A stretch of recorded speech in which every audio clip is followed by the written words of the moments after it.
नमस्कार, आप देख रहे हैं क्रिमिनल्स और आपके साथ मैं हूं अवंतिका श्रीवास्तव। इस बात से तो आप भी इत्तेफाक रखते होंगे कि पूरी दुनिया भरोसे और विश्वास पर ही चलती है, लेकिन इसी विश्वास और भरोसे का जब कोई फायदा उठाकर दरिंदगी को अंजाम देता है तो सुनने वालों का दिल दहल जाता है। आज खुलासा करेंगे एक मासूम की गुमशुदगी और उसके बाद खुले एक राज का, जिसने सवाल ये खड़ा कर दिया कि आखिर भरोसा करें तो करें किस पर। ये सवाल इसलिए भी क्योंकि इसी भरोसे को चकनाचूर कर दिया एक दगाबाज बीवी ने, जिसकी अय्याशी के ख्वाबों में हंसता खेलता परिवार उजड़ गया। और भरोसे में दगाबाजी का खेल तो सत्ता में एक शैतान ने भी खेला, जिसकी ऑनलाइन दोस्ती के जाल में फंसी एक महिला इंसाफ के लिए पुलिस की चौखट तक पहुंच गई।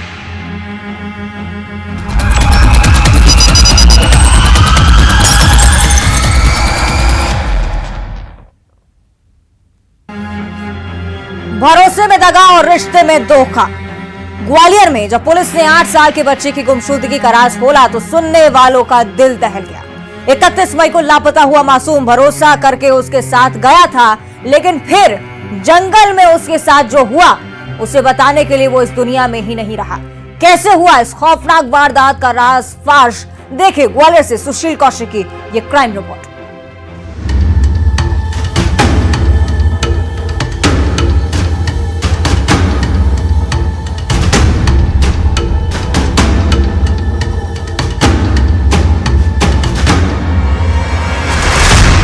दिल दहला देने वाला खुलासा।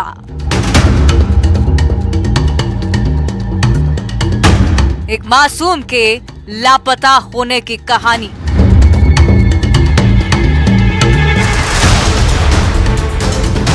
पुलिस ने सुलझाई गुत्थी।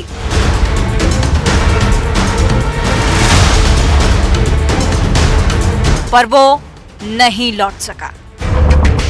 नहीं लौट सका वो जो 8 साल का था, वो जो भरोसे के साथ चल दिया था उस हैवान के संग।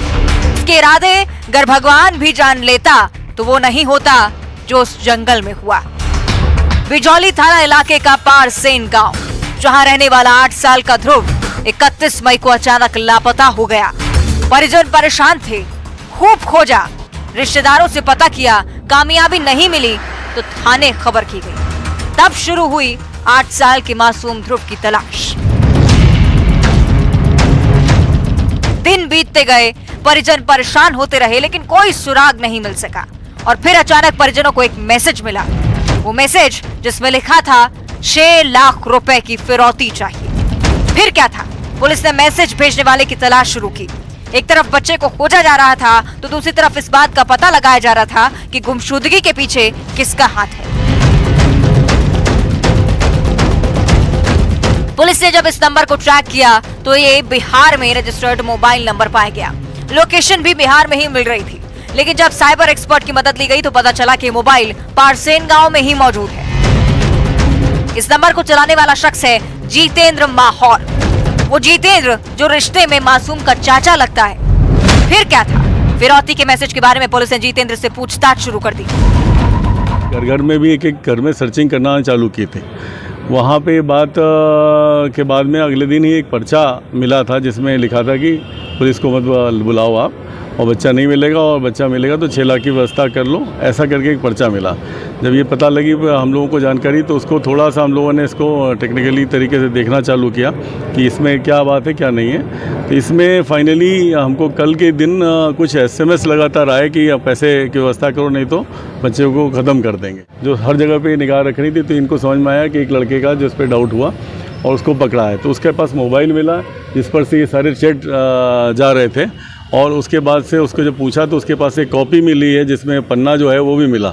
जब इससे पूछताछ की तो उसने बताया कि ये रिश्ते में बेसिकली चाचा लगता है, पड़ोस में ही रहता है, उसी माहौर मोहल्ले में। बता दें कि वही जितेंद्र था जो ध्रुव के गुमशुदा होने पर उसके पूरे परिवार के साथ बच्चे को खोजने में लगा था। ऐसा दिखा रहा था कि मानो सबसे ज्यादा फिक्र उस मासूम की से ही है। लेकिन पुलिस पूछताछ में जितेंद्र ने जो खुलासा किया, उससे सुनकर हर किसी का दिल दहल जाएगा। क्या कहना है कि उस दिन ये बच्चा जो है जब खेल रहा था बाहर हैंडपंप में, तो ये इसको पहले राशि से लिए और उसके बाद इसको मोटरसाइकिल में घुमाने को कह के लेके चला गया था। क्योंकि वो रिश्तेदारी था तो वो बच्चा आराम से चला गया। और वहाँ पास में एक आरोली गांव के पास में एक पानी है, वहाँ पर था उस दिन। तो वो उसमें जाके इसने अप्राकृतिक कृत्य करने की कोशिश करी और उस पर इसको मार दिया जब उसने इसका विरोध किया कि मैं घर में बताऊंगा। और उसमें हम लोगों ने आज सुबह पूरा एफएसएल टीम के साथ में वहाँ देखा है तो कुछ बच्चे की बॉडी के अवशेष भी वहाँ पर मिले हैं। तो एक बड़ा चुनौतीपूर्ण और जघन्य जो हत्याकांड था वो उसका खुलासा ग्वालियर पुलिस ने आज कर दिया। सही सुना आपने, रिश्ते में चाचा लगने वाला ये दरिंदा पहले तो मासूम को घुमाने के बहाने अपने साथ ले गया और फिर जंगल में जाकर उसके साथ कुकृत्य करने की कोशिश की। जब बच्चे ने इस बात को घर पर बताने की बात कही तो पानी में डुबोकर उसकी जान ले ली गई। डीएनए टेस्ट कराएंगे इसका और जो भी साक्ष्य मिले हैं, जैसे उसका आरोपी की साफी भी कपड़ा भी वहाँ मिला है और बच्चे के कपड़े भी वहाँ मिले हैं और कुछ कंकाल मिले हैं, स्कल मिला है, क्योंकि 15 दिन हो गए तो वो सारी चीज़ें भी बाकायदा एफएसएल के साइंटिस्ट को भेज के वहाँ पे संकलित की गई। आरोपी को पकड़ लिया गया अभी? आरोपी को पकड़ लिया गया। तो पैसे वगैरह का मेन डिमांड था कि कुछ और? नहीं, बेसिकली जो बात आई कि तो पहले ही दिन ही उसने मार दिया था बच्चे को और जनरल जो बात आ रही है कि वो इसमें अननेचुरल सेक्स करने के लिए इसने इस तरह का किया। सचमुच इस घटना के बारे में जिसने भी सुना वो दहल गया। सवाल सबके सामने यही है कि कोई बच्चे के साथ इतनी हैवानियत कैसे दिखा सकता है। सवाल ये भी कि इंसान आखिर भरोसा करे तो करे किस पर। न्यूज़ 18 के लिए ग्वालियर से सुशील कौशिक की रिपोर्ट। सब कुछ हंसी खुशी चल रहा था, लेकिन एक दिन उनकी जिंदगी में लग गया ग्रहण। ये ग्रहण ऐसा था जिसने एक नहीं कई जिंदगियों को तबाह और बर्बाद कर दिया। उसे अय्याशी का शौक था और इसी शौक ने उसके ही हाथों उजाड़ दिया हंसता खेलता परिवार। किसने उजाड़ा अपनी ही परिवार और कैसे पकड़ में आए गुनहगार, देखिए कोरबा से अब्दुल असलम की क्राइम रिपोर्ट।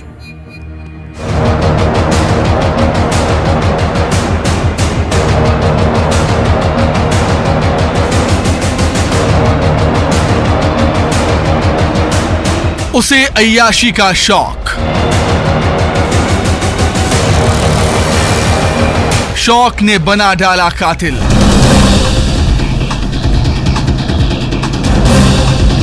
दगाबाज बीवी ने रचा खेल,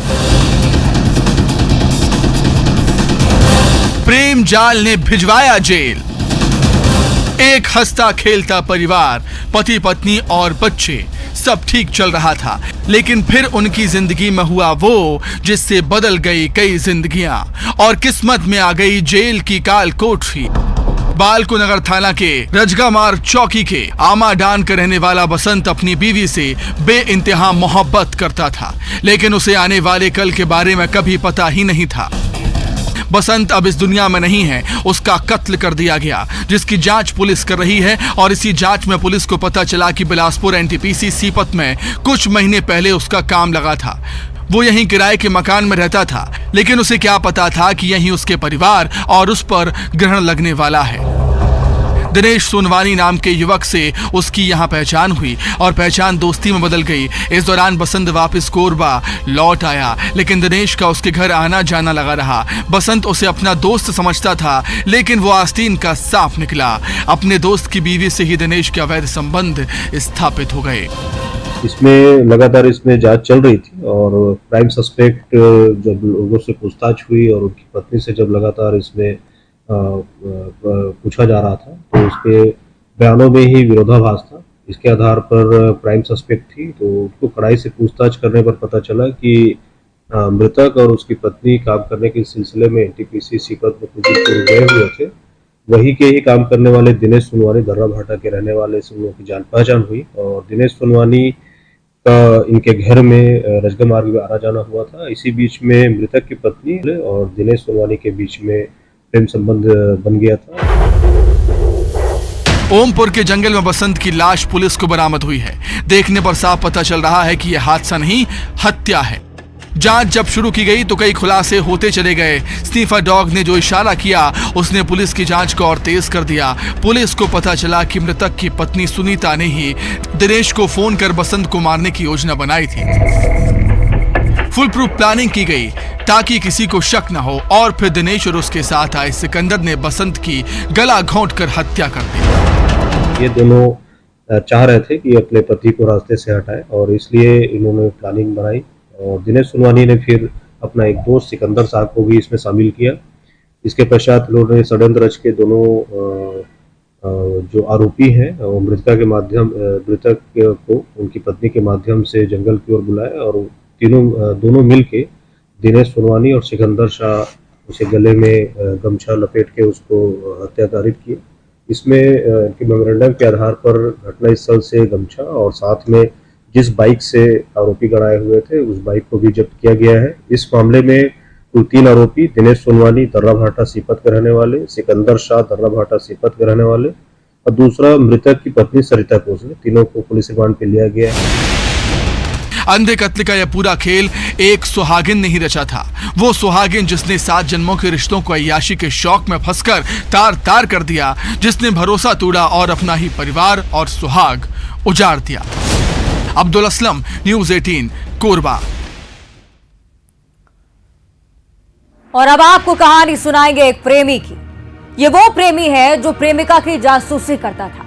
प्रेमिका को देखने के लिए जाता था कि वो कहां जा रही है और फिर ये सन की आशिक प्रेमिका को किसी और लड़के के साथ बात करके देख लेता है। फिर होता है किसी का कत्ल। सीसीटीवी ने कैसे खोला कत्ल का राज, आप भी देखिए लव ट्रायंगल और मर्डर।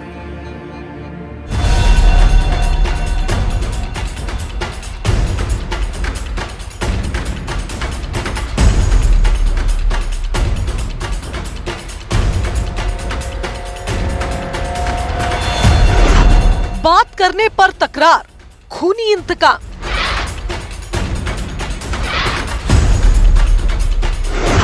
वो करे प्रेमिका का पीछा।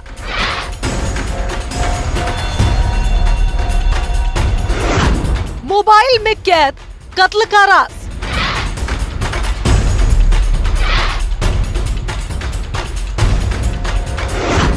दो 200 सीसीटीवी फुटेज की पड़ताल। Love triangle, murder.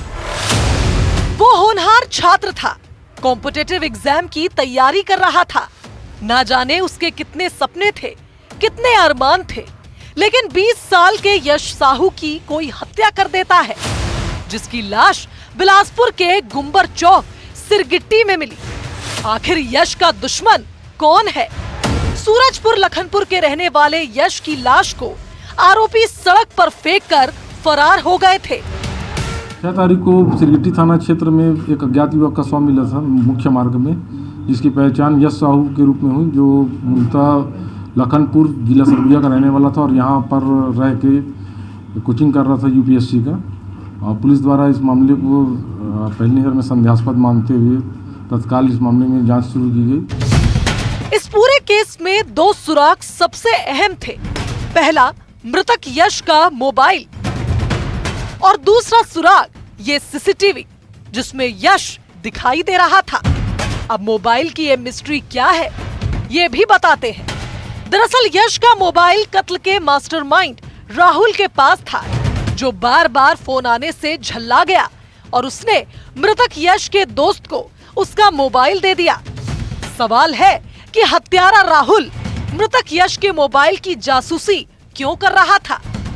मृतक के दोस्त से उसका मोबाइल प्राप्त हुआ, जिसने बताया कि किसी युवक जो है उसको लगातार एक नंबर से फ़ोन करके इस मोबाइल के लिए उसको गुमराह कर रहा था। फिर बाद में इसको अलग अलग जगह में बुलाने के पश्चात रात में लगभग 7 बजे उसको मोबाइल उपलब्ध करा दिया था। इस आधार पर जांच की गई और तकनीकी साक्ष्य और अन्य परिस्थिति में जो साक्ष्य मिले उसके आधार पर जो मृतक के जो हत्यारा है राहुल नामदेव, उसकी पहचान हुई तथा उसके अन्य साथियों की पहचान हुई, जिन्होंने इस मामले में जो मृतक युवक है यश साहू उसको बुलाकर मारपीट किया। इस वारदात में कैद था मोबाइल माशूका और मर्डर। मोबाइल में आरोपी राहुल अपनी प्रेमिका का राज खंगाल रहा था। ये मामला शीशे की तरह साफ है। इस केस में कैद था लव ट्रायंगल मर्डर। आरोपी राहुल की प्रेमिका से यश बातें करता था, दोनों के बीच दोस्ती थी और ये बात राहुल को नागवार गुजरती थी। आरोपी राहुल अक्सर अपनी प्रेमिका का पीछा करता। वारदात वाले दिन उसने प्रेमिका को यश के साथ देखा और आग बबूला हो गया और फिर जो हुआ उसने एक घर के चिराग को बुझा दिया।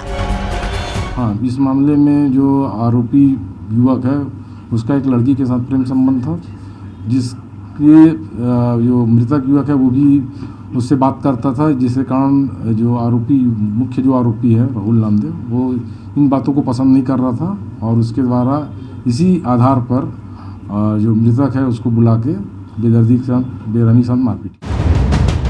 200 सीसीटीवी फुटेज ने हत्या का ये राज खोला, जिसका खुलासा दिल दहलाने वाला है। रायपुर से युगल तिवारी के साथ bureau report, news 18, Madhya Pradesh, Chhattisgarh. उसकी नीयत में खोट था, लेकिन वो भांप ना सकी। उसे नहीं पता था कि उसकी एक ऑनलाइन दोस्ती में उसे दगा भी मिलेगा और साजिश भी, क्योंकि वो उनकी दोस्त नहीं थी बल्कि एक शिकार थी जिसकी अस्मत भी लुट गई और दौलत भी। सतना से शिवेंद्र बघेल के क्राइम रिपोर्ट आपको भी कर देगी सावधान। देखिए सर।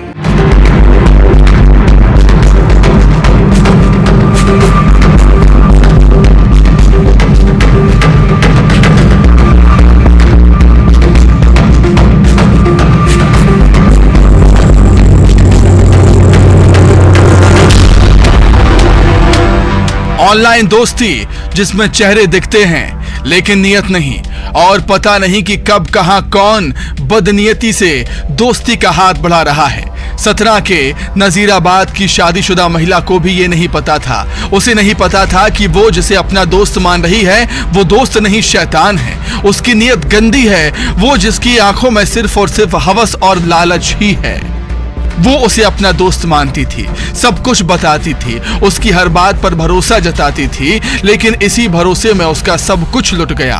जिल्लत और ब्लैकमेलिंग से परेशान एक महिला ने सतना के सिटी कोतवाली में शिकायत दर्ज कराई। बताया कि एक शख्स उसे ब्लैकमेल कर रहा है, उसका शारीरिक शोषण कर चुका है और तो और उसके दोस्तों ने भी उसके साथ दुराचार किया और अब वो वीडियो वायरल करने की धमकी देकर और पैसे मांग रहा है। 4 लाख रुपए वसूलने के बाद भी उसका लालच खत्म नहीं हुआ। महिला ने बताया सैयद शहनशाह नाम के शख्स ने पहले उसे होटल में मिलने बुलाया, जहां नशे की दवा देकर उसका शोषण किया और बस इसके बाद से फिर चल निकला ब्लैकमेलिंग का खेल। एक के बाद एक करते आरोपी के दोस्त आते रहे, उसका शोषण करते रहे और पैसे की मांग भी चलती रही, लेकिन लोक लाज के डर से महिला कुछ ना बोल सकी। हालात ये बन गए कि पैसे और हवस के भूखे भेड़ियों की भूख मिटाने की खातिर महिला ने अपनी ननद के जेवर तक गिरवी रख डाले और जब सब कुछ लुट गया तब महिला ने हिम्मत कर घर वालों की मदद से पुलिस से इंसाफ की गुहार लगाई है। इसमें क्या था, एक महिला जो है नजीराबाद से आई थी और उसकी रिपोर्ट पर उसका कहना यह था कि सैयद शहनशाह नामक जो व्यक्ति था उसने उसके साथ शारीरिक संबंध बनाया और उसका वीडियो बनाकर उसको ब्लैकमेल किया। फिर इसी के मित्र एक अरमान ने भी उसको ब्लैकमेल किया और उसके साथ संबंध बनाए। जबकि तीसरा जो आरोपी है जुनैद खान, उसने संबंध नहीं बनाए थे पर वो वीडियो पति को दे देने के एवज में उससे पैसे मांग रहा था। फिलहाल पुलिस ने महिला की तहरीर पर अपराध दर्ज कर 2 आरोपी सैयद शहनशाह और जुनैद खान को गिरफ्तार कर लिया है, जबकि एक आरोपी अरमान फरार है। पुलिस को इनके पास से मोबाइल भी मिला जिसमें वो वीडियो भी पाए गए हैं जिनके आधार पर ये महिला को ब्लैकमेल कर रहे थे। फिलहाल कोर्ट ने आरोपियों को जेल भेज दिया है। जो सैयद शहनशाह जो इसका पहला जिसके साथ इसका संपर्क हुआ था उसने इससे 3 लाख रुपए भी लिए, ऐसी बात सामने आई। इसके बाद जो है इसमें अपराध पंजीबद्ध करके आरोपियों की तलाश की गई, तो इसमें से 2 आरोपी सैयद शहनशाह और जुनैद खान पुलिस की हिरासत में है, जबकि अरमान अभी फरार है। बहरहाल सब कुछ ऑनलाइन के जमाने में मोबाइल पर ही दुनिया दोस्ती और अपनों को खोजता इंसान कब कहां कैसे किस जाल में फंस जाता है उसे ही पता नहीं चलता। लेकिन यह भी सच है कि समय पर सावधानी बरतने से आपके खिलाफ होने वाली तमाम साजिशें पहले ही दम तोड़ देती हैं। तो आप भी सावधान रहिए। शिवेंद्र बघेल, न्यूज़ 18 सतना।